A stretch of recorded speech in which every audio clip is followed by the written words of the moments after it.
Seeing Little, Perceiving Much. A tribute to H P Blavatsky by Alexander Fullerton, published shortly after her death in 1891.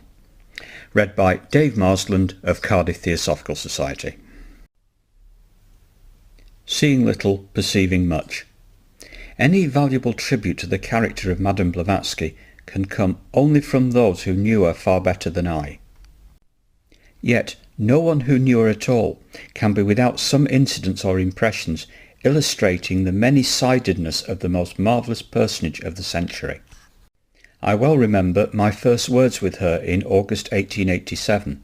I remarked that I naturally felt some trepidation at being in the presence of one who could read every thought.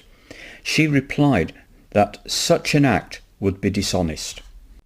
I said that I should not exactly call it dishonest, though it might be unkind or intrusive.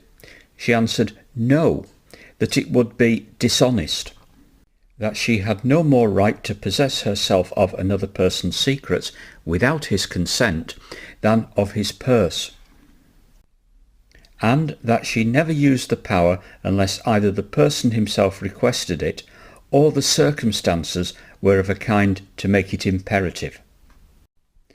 As I have never had any desire to see phenomena, though fully believing in her occult prerogative, no suggestion for such ever arose. Yet on two occasions, both for a benign purpose, she made evident her occult perception. One was a verbal reference, remote but significant, to a matter known to no person living but myself.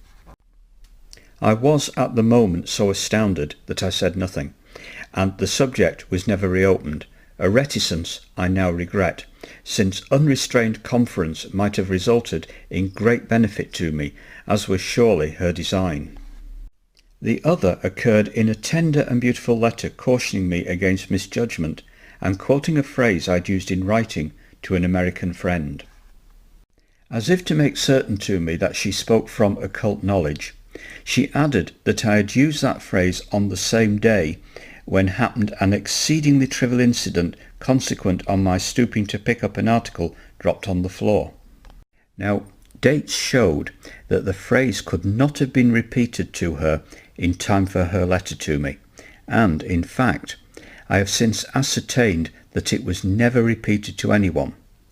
The incident referred to was too insignificant for any person to transmit across the Atlantic, and the few who knew of the incident did not know of the phrase. Both facts, as well as the concurrent date, must therefore have been seen by her in the astral light.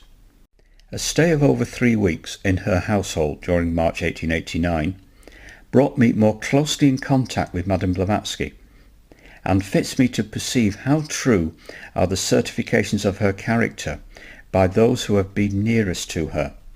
But apart from this, and as a matter of individual experience, there are two facts which, as bearing upon her worth, may be the contribution from one who knew her limitedly as I did. The first is an enlarging conviction of her wisdom. On a number of occasions I have felt assured that her judgment was at fault, and that time would soon prove it. As to each of these, with one possible exception whereon I have not all the facts, time has proved her to have been right and me wrong. One naturally acquires confidence in a superior who is always thus vindicated at one's own expense. The second is an ever-increasing affection for her. I had not seen her for over 2 years before her departure, and my express desire was that she should never add to her labours by writing to me. Yet I have been ever conscious of a growing personal attachment, not mere reverence or loyalty, nor even homage, but affection. Little deeds of kindness, gentle messages, thoughtful signs that no friend, however unimportant, was forgotten by the great heart which contained so much, and yet lost sight of nothing, helped me to feed a devotion which would anyhow have matured. If I have to bless her for great transcendent benefit which illuminates each day of life, I can also thank her for words and acts which cheer it. And so it comes about that one who was not of those nearest her, nor yet of those long working for the cause, can rank with those to whom no contemporary name is so tender, honoured, hallowed, sacred.